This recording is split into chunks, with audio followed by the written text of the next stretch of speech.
So when you were in the garage, Mm-hmm. and then people were smoking pot on the actual couch, when was the point after 2012 that you went to an actual space?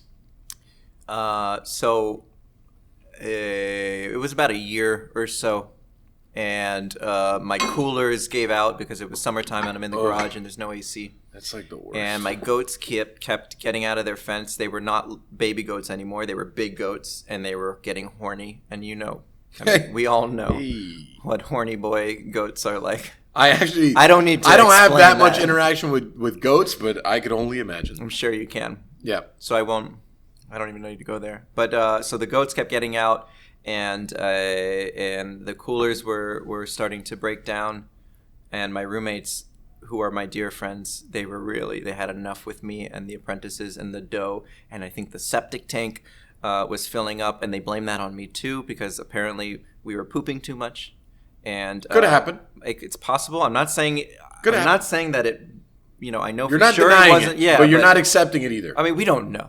We're not. It's there's no conclusive evidence.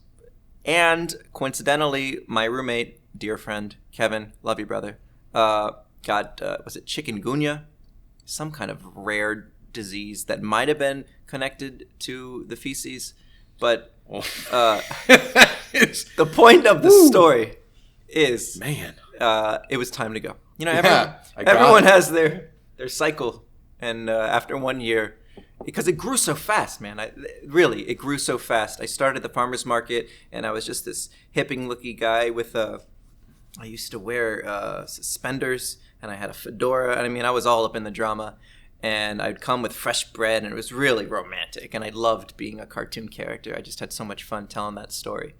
But it was legit. I mean, the bread was good, and it was fresh, and it was right out of the oven, and it just took off. And so you can't really scale up in a garage. Right. And so about that time, I remember the day vividly because my coolers went down, and for dough to not have any type of control is a real problem. And I needed to find a place to go, and I got really lucky. Like the gods of the bread were shining down on me that day, and they connected me with a gentleman who has a commissary in Hialeah.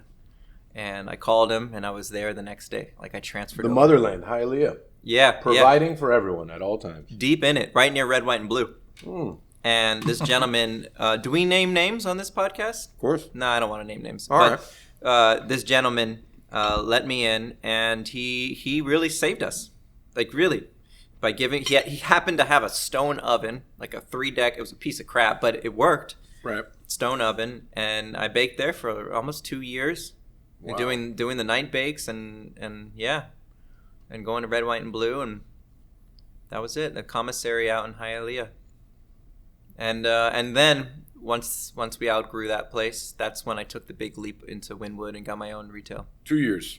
I don't know. Years, it all gets so blended together. I'm not Let's really good with years. Yeah. Round it. Let's just say about a year in the garage, about 2 years in the commissary, and then about 3 years-ish in the first spot in Wynwood, which we then outgrew again. And then now where we are, it's been, 3 years or so. Like, it's hard to keep track. It's been really a whirlwind. Yeah, it becomes like all very foggy.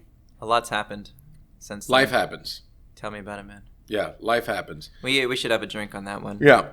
Cheers to... to life happening for the past 8 years. It's been a lot of life, man. I feel like if we don't sit back and take a drink on that one.